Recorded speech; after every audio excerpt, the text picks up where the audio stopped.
Strategi yang dilakukan apa sih ketika masih anak gitu kan?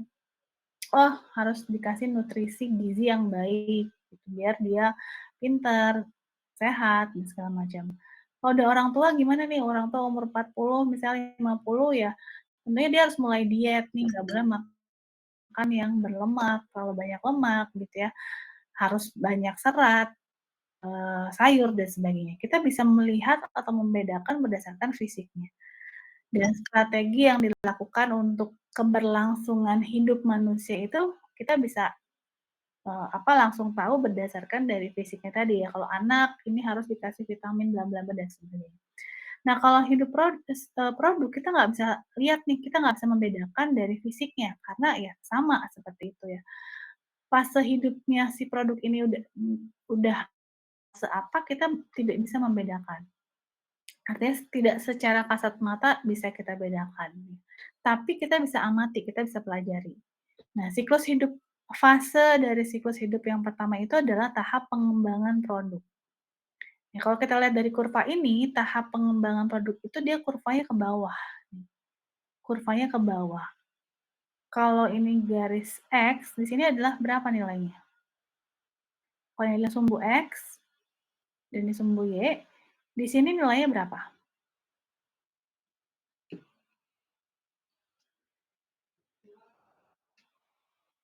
Berapa nilainya? 0 ya. Oh, Bu, Dia 0 ya, dia dengan sumbu X. Dia ada di bawah, artinya berapa nilainya kira-kira? rugi dulu. Nilainya apa ini? Positif atau negatif? Negatif, Bu. Negatif ya, karena dia berada di bawah sumbu X ya, di bawah 0 artinya negatif. Negatif itu apanya nih? Nilai apa yang negatif itu? Investasinya, Bu. Negatif itu nilai apanya? Jualannya, Bu. Laba, Bu. Nilai Laba. penjualan dan labanya masih negatif ya. Artinya masih negatif itu belum mendapatkan penjualan dan belum mendapatkan laba. Kenapa kira-kira? Masyarakat Karena baru produk pengembangan, itu Bu, jadi belum tahap menjual barang. Betul ya, karena masih dalam tahap pengembangan produk ya. Tahap pengembangan produk nanti kita jelaskan di depan. Apa aja sih tahap pengembangan produk itu? Karena masih produknya belum ada, masih tahap pengembangan ya tentunya apa yang mau kita jual? Tentunya belum ada laba. Dan di sini kita mengeluarkan apa? Mengeluarkan apa nih? Investasi, Bu. Investasi ya, mengeluarkan Modal, Bu. Betul, bahkan kita mengeluarkan modal dan investasi ya untuk pembuatan pengembangan produk ini. Dia kurvanya ke bawah dan nilainya masih negatif. Kemudian fase siklus hidup produk yang kedua adalah introduksi. Ya, introduksi. Nah, pada tahap introduksi dia kurvanya udah mulai naik ke atas nih. Artinya sudah ada penjualan belum? Pada tahap introduksi Sudah ada, Bu. ya. Tahap introduksi ini adalah tahap perkenalan, di mana orang-orang kita sudah mulai melakukan pemasaran, iklan tadi ya, endorse kepada selebgram misalnya. Nah, di sini sudah mulai ada penjualan. Udah dapat laba belum kira-kira? Sudah, tapi masih minus dibandingin biaya. Oke, berarti belum dapat laba ya. Belum. Karena dia di sini masih di bawah 0. Sudah ada penjualan tapi belum nutup terhadap biaya. Investasinya ya, belum nutup modalnya, belum balik modal nih, karena masih tahap introduksi. Nah, balik modal pada saat di sini nih, atau disebut juga dengan apa? Growth, pertumbuhan. Break even point itu. Break even point, betul ya, BEP atau titik pulang pokok. Titik impas. Ya. Jadi pada saat kita lihat di sini di kurvanya di poin ini, artinya labanya dia sudah sama dengan investasi yang dia keluarkan. Artinya impas ya, dia udah modalnya udah balik. Nah, penjualan selanjutnya adalah dia mendapatkan keuntungan atau laba, dan itu diperoleh pada tahap pertumbuhan, growth ya, pada tahap pertumbuhan. Di mana ini produknya dia sudah mulai dikenal, orang sudah mulai melakukan pembelian kembali, repeat order ya, dia sudah mengetahui kualitas gitu. Di tahap pertumbuhan di mana, laba sudah mulai meningkat, ya. Kemudian masuk ke tahap dewasa. Nah, di tahap dewasa ini benar-benar puncak dari penjualan. Ya, puncak penjualan, nah di setiap tahapan kita harus mengamati nih, kok lama-lama, penjualan saya makin lama makin menurun ya?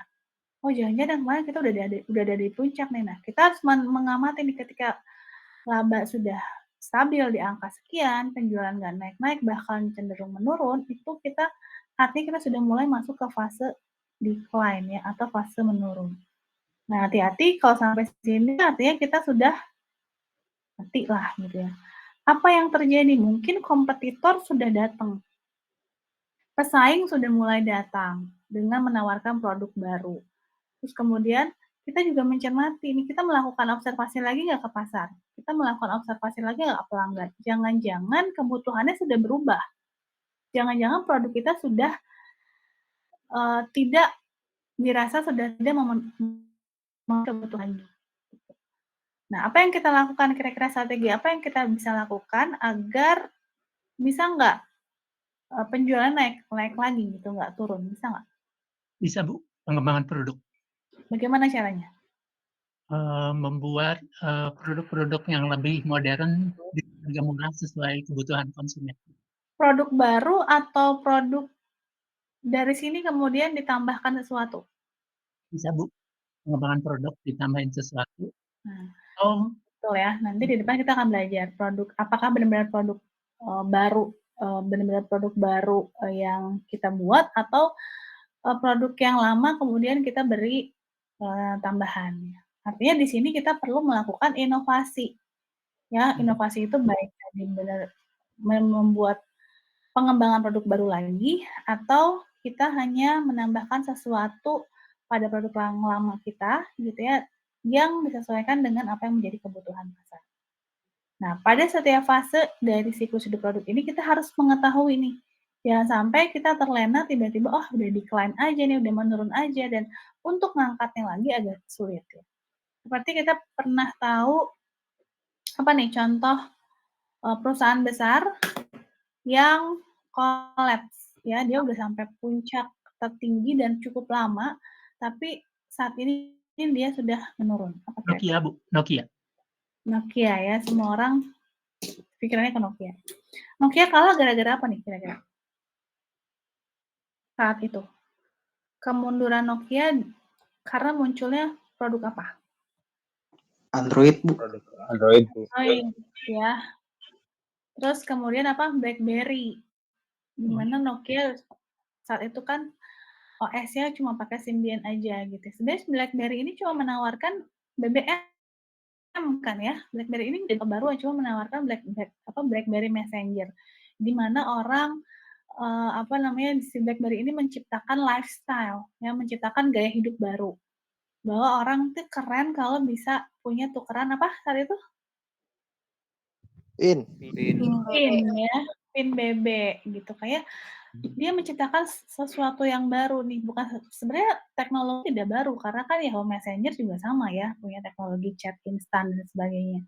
Dia teknologinya tidak baru, tapi dia menciptakan gaya hidup baru nih, yang mana orang kalau nggak punya PIN BB saat itu kayaknya udah nggak bisa masuk circle gitu kan. Nah, Nokia saat itu masih yang jumawa gitu ya, masih yang sombong, "Ah ngapain itu kan teknologinya juga nggak baru-baru banget. Kita punya Yahoo Messenger, kita punya chat instan yang lain gitu ya, nggak perlu." Nah, tapi ternyata kebutuhan, pelanggan sudah berubah nih, lifestyle, gaya hidup sudah berubah. Nah, sehingga Nokia nggak bisa nih ngangkat lagi walaupun sekarang dia sudah mengeluarkan sesuatu yang baru, tapi tidak bisa mengangkat lagi karena orang sudah merasa terpuaskan, sudah merasa kebutuhannya sudah tercukupi oleh adanya merek-merek Android yang baru ini, gitu. Nah, terus kemudian pertanyaan lain, apakah semua siklus hidup produknya seperti ini enggak? Kalau kita lihat di sini kan dia growth nih, dia mencapai laba itu kan di masa pertumbuhan ya. Ada nggak yang masih pada tahap introduksi dia udah dapat laba? Ada nggak? Ada tidak? Pak, perusahaan atau produk yang masih tahap introduksi nih, atau bahkan pada tahap pengembangan produknya orang-orang tuh udah pada tahu gitu ya, pada tahap pengembangan produk ini udah sekaligus introduksi nih, oh nanti kita akan muncul produk yang baru ini dengan spesifikasi bla bla bla gitu ya. Terus kemudian pada tahap introduksi ketika launching, orang-orang udah pada nungguin atau bahkan udah pada inden. Gitu. Jadi di introduksi ini udah nyampe laba, udah pada puncak yang tertinggi. Ada nggak kira-kira? iPhone mungkin, Bu. iPhone Ya, ya. iPhone. Betul, yang sekarang kita tahu iPhone ya. Oh dia pada tahap introduksi, orang udah pada tahu dan udah pada nungguin nih kapan launchingnya. Jadi labanya juga bisa di sini gitu ya. Apa dia udah langsung tinggi, kemudian dia bikin lagi seri yang baru. Walaupun perubahannya minor ya, cuma di kamera misalnya, di memori, di desain yang apa namanya perubahannya minor, tidak mayor ya, tidak menyeluruh gitu. Nah ini yang harus kita tahu bahwa produk kita itu sudah ada di tahap mana gitu. Sehingga strategi-strategi yang kita lakukan ini adalah untuk menjaga agar jangan sampai ketika sudah pada tahap dewasa, artinya laba sudah di puncak, jangan sampai turun ke bawah. Karena kalau sampai turun ke bawah, untuk menaikkannya itu agak susah. Kenapa? Karena tidak ada pelanggan yang benar-benar loyal gitu ya. Kita harus selalu dekat dengan pelanggan, harus selalu memahami apa yang menjadi kebutuhannya dan kita harus menjawab dalam produk kita. Gitu ya. Jadi untuk tugas juga kita nggak perlu terlalu memikirkan, "Aduh inovasi apa ya?" Gitu. Nggak perlu yang terlalu inovasi, tapi kita bisa pengembangan ya. Atau bisa kita juga terapkan ATM. Ada yang pernah dengar nggak ATM? Amati, belum pernah dengar? ATM adalah amati, tiru, dan Modifikasi.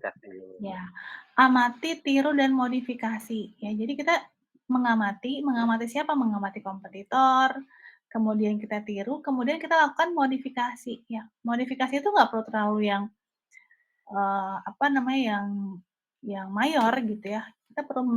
Kita bisa menambahkan sedikit saja itu sudah berbeda. Itu bukan jatuhnya bukan plagiarisme. Gitu. Ketika kita melakukan modifikasi. Nah, jadi materinya ini bisa dibaca ya. Tadi kan tahap-tahapannya dalam siklus hidup terdiri dari 5 tahap. Kemudian karakteristiknya bagaimana dalam setiap fase siklus hidup tersebut. Bisa dibaca, kemudian bagaimana karakteristik yang sukses, itu kualitas. Ternyata kualitas itu ada kualitas itu sebanding dengan atau berbanding lurus dengan harga. Nih jangan sampai kita semua kualitasnya super semua, bagus semua, ternyata harganya kemahalan. Dan ternyata pelanggan kita berkeberatan, bagus semua sih tapi itu nggak penting buat saya gitu. Artinya dalam suatu spesifikasi produk itu kita nggak bisa semuanya baik gitu, semuanya bagus. Kita harus apa namanya mengelompokkan mana kebutuhan yang benar-benar harus ada saat ini. Karena nanti berhubungan dengan berapa harga yang ingin dibayar oleh pelanggan. Jangan sampai pelanggan merasa kemahalan, gitu. Karena aspek yang itu mah nggak perlu-perlu banget, saya nggak penting, yang penting saya mah handphone-nya bisa buat, telepon gitu misalnya, handphone-nya bisa buat SMS udah selesai, saya mah nggak perlu fitur-fitur buat main game apa segala macam. Nah, kita jangan sampai karena kita pengen baik semuanya, kualitas semua kita baikin. Tapi tentunya harga akan menyesuaikan kan. Nah, jadi kita pilih spesifikasi mana yang kita, apa namanya, harus ada, harus baik gitu ya.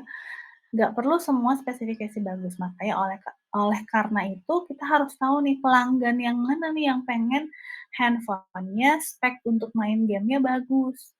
Karena itu tadi, apa namanya, kebutuhan utama handphone adalah untuk menerima telepon dan melakukan texting gitu ya, texting message. Tapi ternyata ada kebutuhan lain nih, yang satu pengen baterainya lama karena dia sering nonton gitu ya, satu pengen, handphone-nya bisa menggambar dan jadi ada kebutuhan lain yang masing-masing pelanggan itu akan berbeda kebutuhannya. Makanya itu yang menjadi diferensiasi dari produk. Kita tahu bahwa produk ini diciptakan untuk siapa. Karena tadi ada kebutuhan khususnya di samping kebutuhan utamanya tadi. Bisa difahami tidak sampai sini? Bisa, Bu. Bisa, Bu. Oke, jadi ini nanti bisa dibaca ya untuk karakteristik produk yang sukses, kemudian apa aja sih fungsi dalam divisi yang penting dalam pengembangan produk, ada pemasaran, ada perancangan ya, masalah desain dan sebagainya, kemudian bagaimana sistem manufakturnya. Nah, yang tugas untuk minggu depan, tugas observasi ya untuk kelompok. Jadi pertama kita tentukan dulu lingkungannya mau di mana nih. Apakah lingkungan kampus, lingkungan sekitar tempat kerja kita atau di mana gitu ya. Kemudian kita tentukan juga pelanggan kita siapa, kelompok pelanggan kita siapa. Bisa dibedakan dari sisi gendernya, usianya, pekerjaannya, pendapatannya, atau komunitas tertentu misalnya ya. Komunitas goes sepeda atau komunitas kesehatan, bisa apapun ya. Kemudian kita mencermati masalah apa yang dialami oleh pelanggan kita itu. Nah, dari masalah itu akan muncul kebutuhan. Nah, sehingga itu menjadi ide produk kita. Saya akan membuat produk ini berdasarkan kebutuhan yang karena masalah yang dihadapi oleh pelanggan. Bisa difahami sampai sini? Ya. Oke, nah itu dibuat per kelompok ya, karena ini ada 35 orang, jadi saya nggak tahu mana yang aktif ya, karena di sini ada 33, tadi 34. Nah, nanti tolong didata seperti biasa kelompoknya, dan minggu depan kita diskusikan masing-masing kelompoknya. Berarti ada berapa kelompok nih? Ada 6 ya? 7, Bu. 7, Bu. 35 ya. Oke, ada 7 kelompok gitu. Oke, cukup? Ada yang masih belum bisa absen nggak? Sudah, Bu.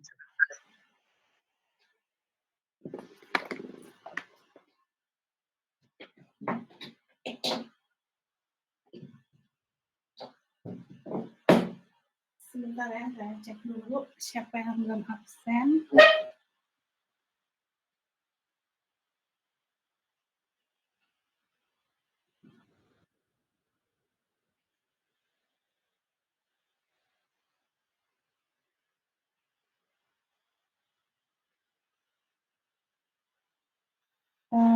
Dimas ada? Dimas Mairadita? Dimas ada, Bu.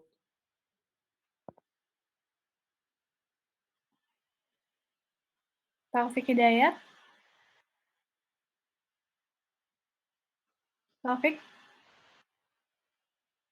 nggak ada. Asep Ramdhani?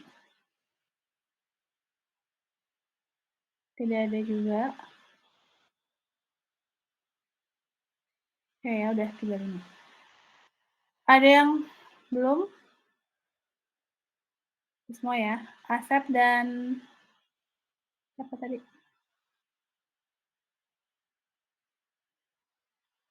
Dimas ada.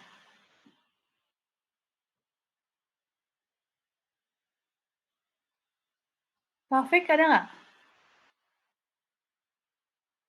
Ada ya, Taufik ya.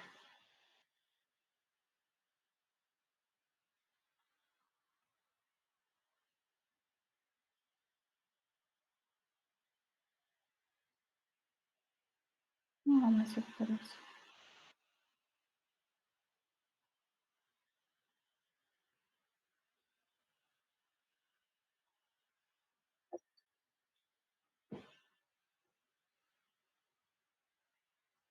Taufik baru muncul. Taufik?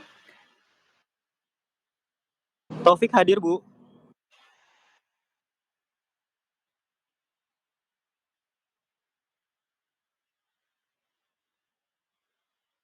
Oke, berarti semua hadir ya, 35 orang.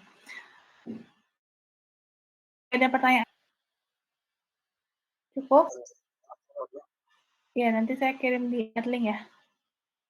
Saya kirim di Airlink. Oke, kalau tidak ada pertanyaan, saya akhiri. Kita ketemu minggu depan. Dan untuk materi yang kedua bisa dibaca ya, 1 dan kedua ini bisa dibaca. Kemudian untuk tugas observasinya kita diskusi minggu depan ya masing-masing kelompok. Oke, terima kasih atas perhatiannya. Sampai ketemu minggu depan. Assalamualaikum, selamat malam. Waalaikumsalam. Waalaikumsalam warahmatullahi wabarakatuh.